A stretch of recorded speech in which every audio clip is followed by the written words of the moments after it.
इस लेक्चर में हम inventory valuation, परपीचुअल and periodic methods दोनों को एक ही क्वेश्चन में डिस्कस करेंगे। ये हमारे पास 2003 रेगुलर और प्राइवेट का क्वेश्चन नंबर 7 है। Given the following data are taken from Mirza trading company at December 31, 2002। आपके पास जनवरी 1 बैलेंस के यूनिट मौजूद हैं, आपके पास अप्रैल 12 को परचेज़ है, अगस्त 17 में सोल्ड यूनिट्स हैं, अक्टूबर 12 में परचेज़ और दिसंबर 28 में सोल्ड यूनिट्स का डाटा मौजूद है। पार्ट 1 में फीफो पीरियोडिक के ज़रिए आपने कॉस्ट ऑफ एंडिंग इन्वेंट्री और cost of goods sold find out करना है। तो सबसे पहले हम इन्वेंट्री कार्ड बनाते हैं। देखें जी, इसमें आपके पास डेट, पार्टिकुलर्स, यूनिट कॉस्ट और टोटल कॉस्ट का कॉलम बनेगा। इसमें बिगिनिंग इन्वेंट्री और परचेजेस आते हैं। अब आप क्वेश्चन में गौर से देखें, जैन फर्स्ट में बैलेंस है 9 units at the rate 500 each. आपने मेंशन कर दिया, 9 को 500 से मल्टीप्लाई करेंगे 4500। अप्रैल 12 में परचेज हैं 10 यूनिट्स 550 ईच। अप्रैल 12 में परचेज हैं 10 यूनिट्स 550 ईच। 10 को 550 से मल्टीप्लाई करेंगे 5500। अक्टूबर 21 में परचेज हैं 10 यूनिट्स 600 ईच। तो आपने 10 को 600 से मल्टीप्लाई कर दिया, 6000 आ गया। 9 + 10 + 10 29 यूनिट्स अवेलेबल फॉर सोल्ड हो गए।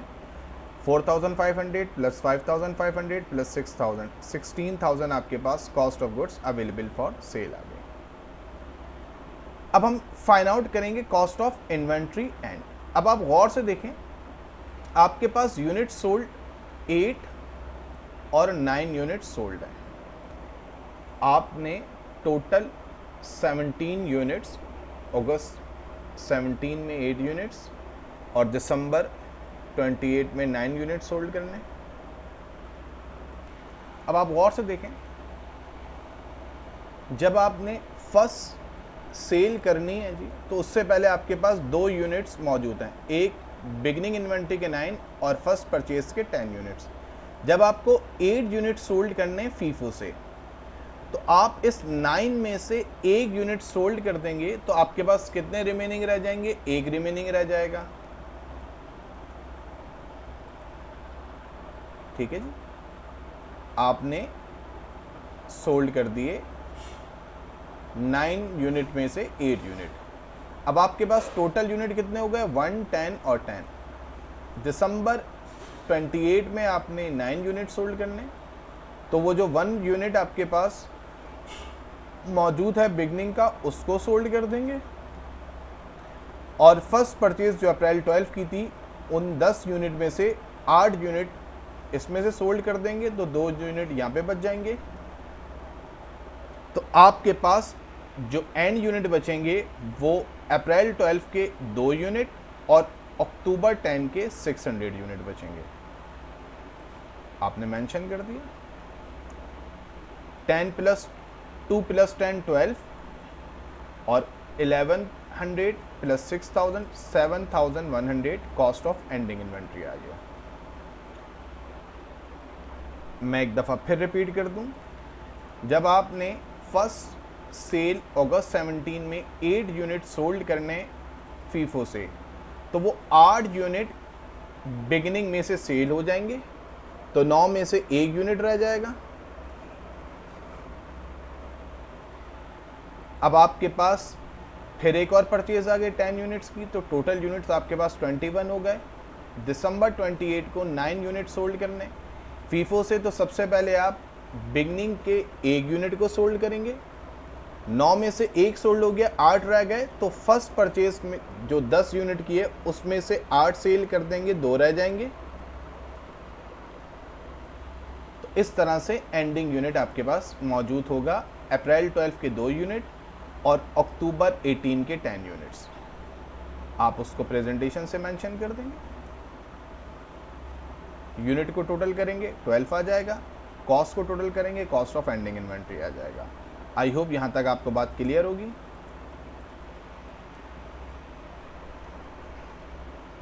ये आपके पास कंप्लीट प्रेजेंटेशन है पार्ट 1 की अभी तक। आपको कॉस्ट ऑफ गुड्स सोल्ड भी फाइंड आउट करना है। अब आप गौर से देखें, बिगिनिंग इन्वेंट्री की कॉस्ट 4500 और परचेज की कॉस्ट 5500 प्लस 6000 यानी कि 11500 है। बिगिनिंग इन्वेंट्री की कॉस्ट 4500 और परचेज की कॉस्ट 11500 है। एंडिंग कॉस्ट 7100 है आपके पास। आप 4500 में 11500 ऐड करेंगे और 7100 को माइनस कर देंगे तो कॉस्ट ऑफ गुड्स सोल्ड आपके पास आ जाएगा 8900। दोबारा देख लें जी, कॉस्ट ऑफ गुड्स सोल्ड का फार्मूला होता है inventory opening plus purchases minus inventory and. Inventory opening की कॉस्ट आपके पास 4500 है, आपने मेंशन कर दी। परचेजेस की कॉस्ट 5500 प्लस 6000 यानी कि 11500 है, आपने मेंशन कर दी। एंडिंग इन्वेंट्री की कॉस्ट 7100 है, आपने मेंशन कर दी।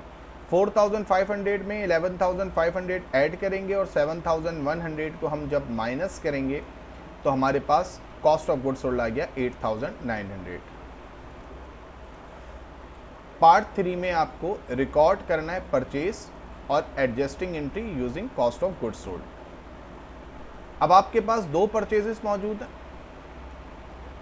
अप्रैल 12 की और अक्टूबर 21 की।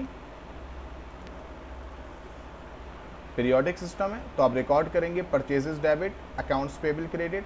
फर्स्ट परचेज का अमाउंट 5500 है, डेट अप्रैल 12 है। सेकंड परचेज की डेट अक्टूबर 18 है। Entry purchases debit, accounts payable credit, amount 6000 है। अब आपने पीरियोडिक में एंडिंग इन्वेंट्री बनानी होती है जो हम बनाते हैं merchandise inventory debit, expense and revenue summary credit, ये एंट्री बनती है। लेकिन आप क्वेश्चन को रीड करें, क्वेश्चन में उन्होंने बोल दिया कि जो एडजस्टिंग एंट्री बनाएंगे यानी कि एंडिंग इन्वेंट्री की, वो कॉस्ट ऑफ गुड्स सोल्ड के जरिए बनाएंगे। तो हम एंट्री में एक्सपेंस एंड रेवेन्यू समरी की जगह कॉस्ट ऑफ गुड्स सोल्ड का वर्ड यूज करेंगे। अमाउंट 7100 था आपके पास, अमाउंट 7100 है, डेट दिसंबर 31। तो आपने इस क्वेश्चन में फीफो पीरियोडिक के जरिए कॉस्ट ऑफ एंडिंग इन्वेंट्री भी फाइंड आउट कर ली, कॉस्ट ऑफ गुड्स सोल्ड और परचेज और एडजस्टिंग एंट्री बना ली। अब हम पार्ट बी पे मूव करेंगे। फीफो ही अप्रोच के जरिए, परपीचुअल सिस्टम के जरिए आपने फाइंड आउट करना है इन्वेंट्री कार्ड और एडजस्टिंग एंट्री बनानी है। ये आपके पास क्वेश्चन मौजूद है।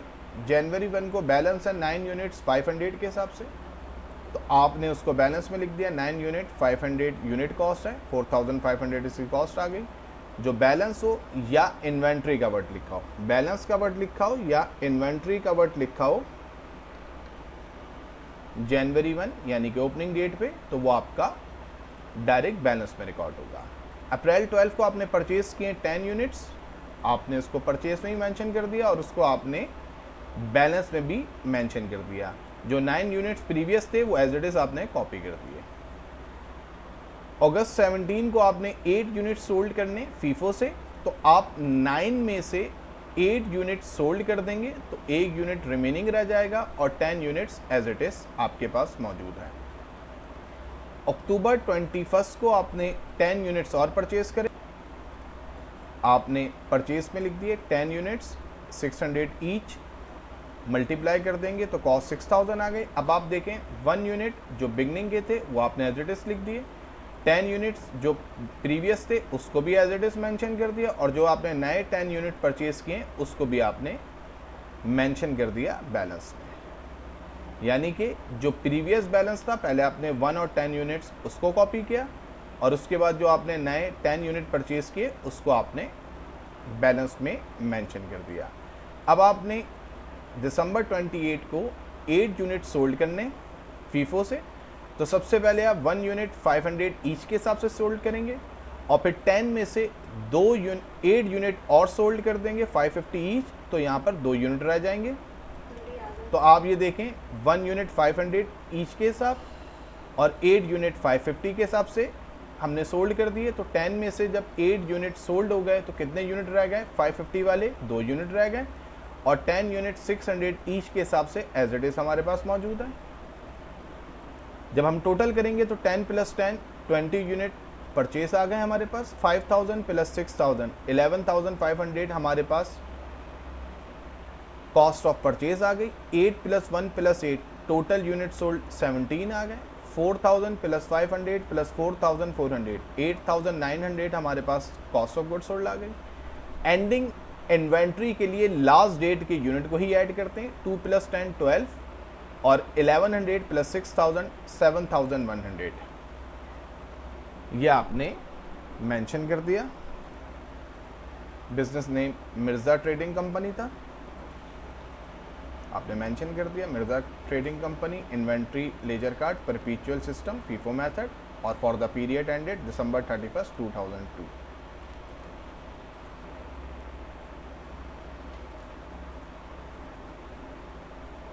ये आपने मेंशन कर दिया। एडजस्टिंग एंट्री बनानी है आपको December 31, 2002 की परपीचुअल सिस्टम में। Adjusting entry cost of goods sold की बनती है, तो cost of goods sold debit merchandise inventory credit 8900 amount mention है, और डेट December 31 हमारे पास मौजूद है। आई होप कि ये क्वेश्चन आपको समझ में आ गया होगा। Best of luck. इस लेक्चर में हम इन्वेंट्री वैल्यूएशन की एंट्रीज डिस्कस करेंगे अंडर परपीचुअल एंड पीरियोडिक सिस्टम। ये हमारे पास 2013 रेगुलर क्वेश्चन नंबर 4 भी है। Record the following transaction in general under periodic and परपीचुअल inventory system.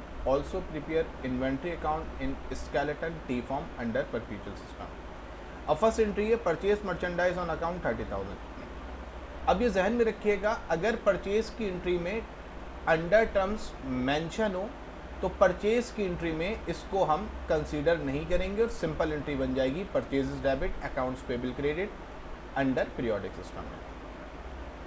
Merchandise return to supplier 2000 entry बन जाएगी accounts payable debit purchase return credit 2000 से।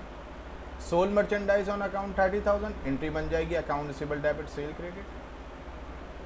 Merchandise return from customer sale return allowance debit account receivable credit. Periodic system में हम cost of merchandise को record नहीं करेंगे। अब हमें एंडिंग इन्वेंट्री फाइंड आउट करनी है। तो अब आप गौर से देखें, क्वेश्चन में हमारे पास कोई ओपनिंग इन्वेंट्री मौजूद नहीं है, तो जो आपने परचेज किया उसमें से लेस कर देंगे मर्चेंडाइज रिटर्न, लेस कर देंगे कॉस्ट ऑफ मर्चेंडाइज सोल्ड, और जो रिटर्न है उसको ऐड कर लेंगे। यानी कि इसको ऐसे समझिए, नेट परचेज आएगी purchase minus purchase return, 30,000 minus 2,000 28,000। इसमें से माइनस करेंगे आप कॉस्ट ऑफ मर्चेंडाइज। अब याद रखिएगा 24,000 आपकी कॉस्ट ऑफ मर्चेंडाइज सोल्ड थी, जिसमें से 1600 वापस आ गए। इसका मतलब है कि जो एक्चुअल आपके पास मर्चेंडाइज सोल्ड है वो 22,400 है।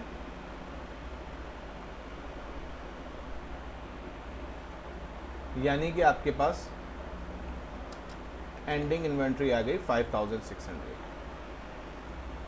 आपने वर्किंग शो करके भी दिखाई है। नेट परचेज, जो परचेज है उसमें से परचेज रिटर्न माइनस करेंगे, नेट परचेज आ गई 28,000।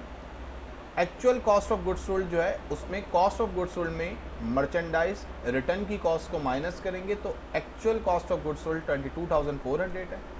तो आपके पास जो एंडिंग इन्वेंट्री आई वो आई 5,600। तो आप एंडिंग इन्वेंट्री को रिकॉर्ड कर लेंगे merchandise inventory debit expense and revenue summary credit. Periodic system में आप एंडिंग इन्वेंट्री को रिकॉर्ड करते हैं। अब हम ये तमाम एंट्रीज रिकॉर्ड करेंगे परपीचुअल सिस्टम में। तो ये जो आपके पास एंट्रीज बनी हैं ये एज इट इज एंट्रीज बन जाएंगी, सिर्फ परचेज की जगह मर्चेंडाइज कवर्ड आ जाएगा। मर्चेंडाइज परचेज रिटर्न अलाउंस की जगह मर्चेंडाइज रिटर्न या मर्चेंडाइज इन्वेंट्री कवर्ड आ जाएगा। सेल रिटर्न की एंट्री एज इट इज रहेगी। शुरू की 4 एंट्रीज सेम रहेंगी, सिर्फ परचेज की जगह मर्चेंडाइज इन्वेंट्री कवर्ड आ जाएगा। आप चेक कर लें, शुरू की 2 एंट्रियाँ बिल्कुल सेम है। जो परचेज की थी आपने 30,000, उसमें आप परपीचुअल सिस्टम में merchandise inventory debit accounts payable credit करके रिकॉर्ड करेंगे, और रिटर्न की एंट्री में accounts payable debit merchandise inventory credit लिखें या मर्चेंडाइज रिटर्न लिखें। इन्वेंट्री मर्चेंडाइज इन्वेंट्री क्रेडिट करें या मर्चेंडाइज रिटर्न क्रेडिट करें, एक ही बात है। Account receivable debit sale credit, cell return allowance debit account receivable credit. परपीचुअल system में हम कॉस्ट रिकॉर्ड करते हैं, तो थर्ड एंट्री के अंदर जो कॉस्ट गिवन है उसको आप रिकॉर्ड करेंगे, cost of goods sold debit merchandise inventory credit. और फोर्थ एंट्री में जो आपके पास रिटर्न मर्चेंडाइज है उसकी कॉस्ट है, तो आप इसी एंट्री को रिवर्स कर देंगे, cost of goods sold debit merchandise inventory credit को रिवर्स करके रिकॉर्ड कर लेंगे, merchandise inventory debit cost of goods sold credit. Amount सारे आपके पास गिवन है क्वेश्चन में। तो जब आप परपीचुअल सिस्टम से एंट्री बनाएंगे तो पहली entry purchase merchandise on account की एंट्री बन जाएगी, merchandise inventory debit accounts payable credit. Merchandise return to supplier की एंट्री बन जाएगी, accounts payable debit merchandise inventory credit. Sold merchandise on account की एंट्री बन जाएगी, account receivable debit sale credit. और कॉस्ट ऑफ मर्चेंडाइज की एंट्री बन जाएगी, cost of merchandise debit merchandise inventory credit. Merchandise return from customer यानी कि sale return की एंट्री बन जाएगी, cell return allowance debit account receivable credit. और कॉस्ट ऑफ मर्चेंडाइज रिटर्न की जो एंट्री है वो बन जाएगी merchandise inventory debit cost of goods sold credit. ये एंट्रीज फिक्स है, इनको आप समझ लीजिए, ये आपके पास तमाम एंट्रीज बनी हुई है। अब हमें क्वेश्चन में रिक्वायर्ड है कि आपने इन्वेंट्री का अकाउंट बनाना है परपीचुअल सिस्टम से। तो पहली एंट्री में देखें मर्चेंडाइज इन्वेंट्री डेबिट है 30,000, आपने पहली एंट्री में मर्चेंडाइज इन्वेंट्री डेबिट कर दिया 30,000, अकाउंट्स पेबल मेंशन कर दिया। सेकंड एंट्री में मर्चेंडाइज इन्वेंट्री क्रेडिट है 2,000, और साथ में आपने एंट्री का जो रिस्पेक्टिव अकाउंट है अकाउंट्स पेबल उसको मेंशन कर दिया। उसके बाद थर्ड एंट्री की जो फर्स्ट एंट्री है थर्ड ए, उसमें इन्वेंट्री नहीं है। थर्ड बी में देखिए मर्चेंडाइज इन्वेंट्री क्रेडिट है 24,000, उसका respective account cost of goods sold है, आपने मेंशन कर दिया क्रेडिट में। फोर्थ के ए में मर्चेंडाइज इन्वेंट्री नहीं है। फोर्थ बी में आप देखें मर्चेंडाइज इन्वेंट्री डेबिट है 1600, आपने मेंशन कर दिया। तो डेबिट साइड का टोटल 31,600 है, क्रेडिट साइड का टोटल 26 है। इन दोनों का जो डिफरेंस है वो 5,600 आ गया। जो लोअर साइड है वहाँ पे आप मेंशन कर देंगे, और हायर अमाउंट आप दोनों के एंड में मेंशन कर देंगे। बहुत सिंपल, जो टी अकाउंट का रूल होता है उसके ज़रिए आपने इन्वेंट्री का टी अकाउंट बना दिया। अब ये 2018 प्राइवेट क्वेश्चन नंबर 5A है। Record the above transaction using perpetual inventory system. Purchase merchandise from Sami on account ₹500,000 on credit terms. Credit terms को हम एंट्री में डिस्कस नहीं करेंगे परचेज मर्चेंडाइज की। तो परपीचुअल सिस्टम है तो परचेज मर्चेंडाइज को मर्चेंडाइज डेबिट, और ऑन अकाउंट है तो अकाउंट्स पेबल क्रेडिट हो जाएगा 500,000 से। मर्चेंडाइज रिटर्न है जी सेकंड एंट्री में फ्रॉम समी 50,000, accounts payable debit merchandise inventory credit. Sold merchandise cost है 350,000, cost of goods sold debit merchandise inventory credit. Sold किया है आपने 35% अबव कॉस्ट, सोल्ड किया है 350,000 जो कॉस्ट है उसको आपने सोल्ड किया है 35% अबव कॉस्ट। तो आपको पता है सिंपल 1.35 का मतलब है कि आपने 35% जो अबव कॉस्ट है 35 + 100 करके 100 से डिवाइड किया। अबव कॉस्ट का फार्मूला आप सबको बहुत अच्छे से पता है, ये हमने आपको पूरी कैलकुलेशन शो करके दिखाई है कि जब अबव कॉस्ट होता है तो सेल का फार्मूला होता है GP rate + 100 divided by 100 multiply by cost of goods sold. GP rate 35 है, उसमें 100 ऐड करें, 135 डिवाइडेड बाय 100 1.35 आ जाएगा। तो sale is equal to 1.35 cost आ जाएगा। और इस तरीके से भी आप समझ सकते हैं sale is equal to 1.35 multiply by cost of goods sold. कैसे आया, हमने पूरी वर्किंग से आपको शो करके दिखा दिया।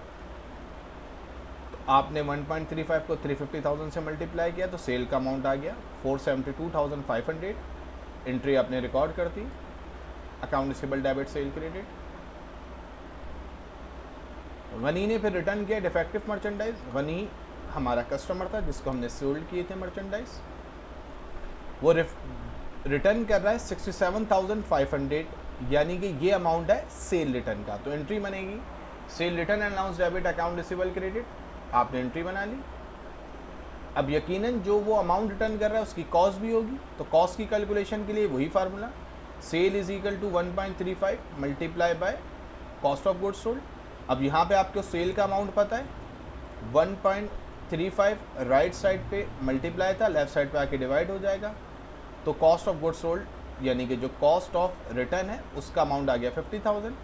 तो रिटर्न की एंट्री क्या बनती है, merchandise inventory debit cost of goods sold credit. जो entry cost of goods sold की होती है उसको रिवर्स कर दें तो आपके पास मर्चेंडाइज रिटर्न की जो कॉस्ट होती है उसको आप रिकॉर्ड कर लेते हैं। आई होप कि ये समझ में आ गया होगा।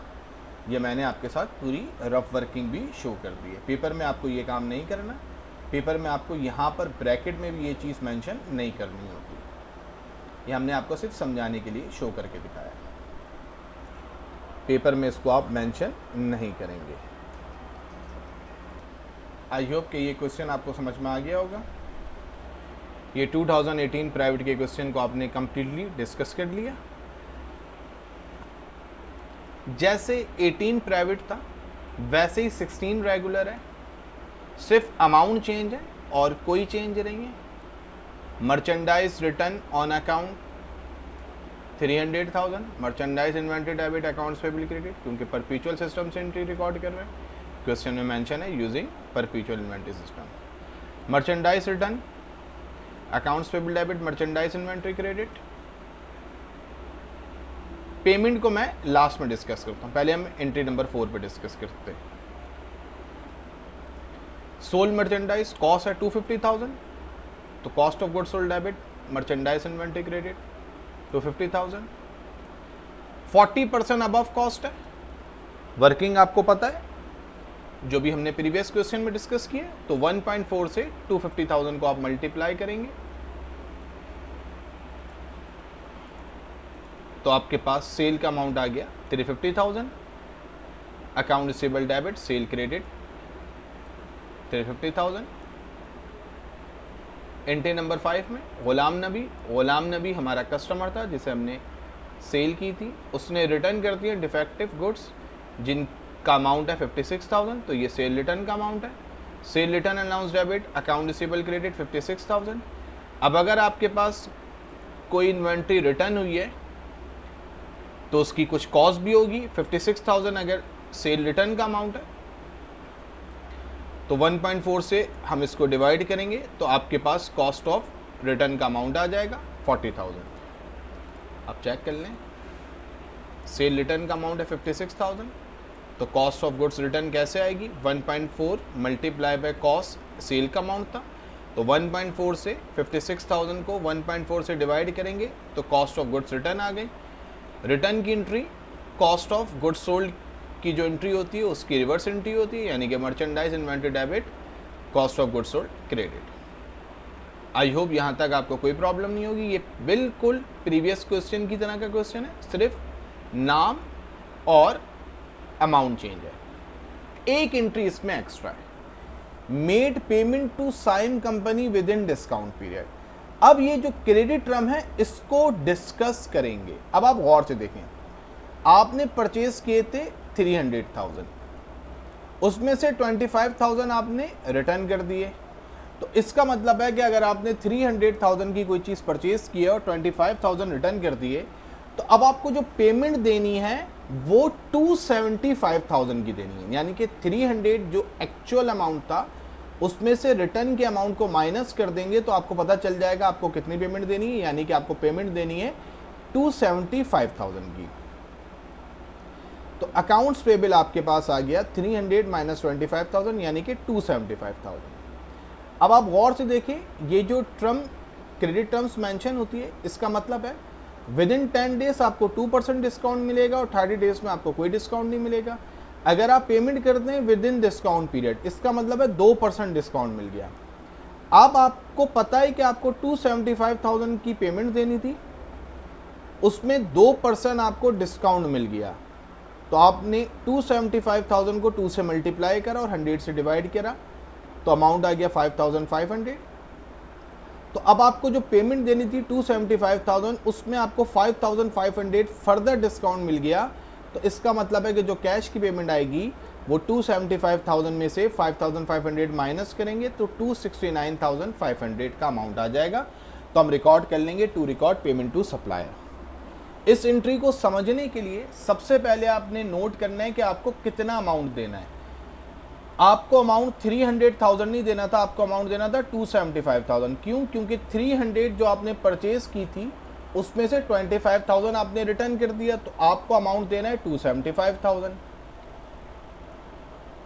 जब आप अमाउंट पे करके अपनी लायबिलिटीज को कम करेंगे, अकाउंट्स पेबल लायबिलिटी होता है, इसलिए आप इसको डेबिट कर देंगे क्योंकि लायबिलिटी कम हो रही है। आपको 2% डिस्काउंट मिल रहा है, तो इसका मतलब है उसको आप क्रेडिट कर देंगे, और जितनी कैश की पेमेंट कर रहे हैं उसको भी आप क्रेडिट कर देंगे।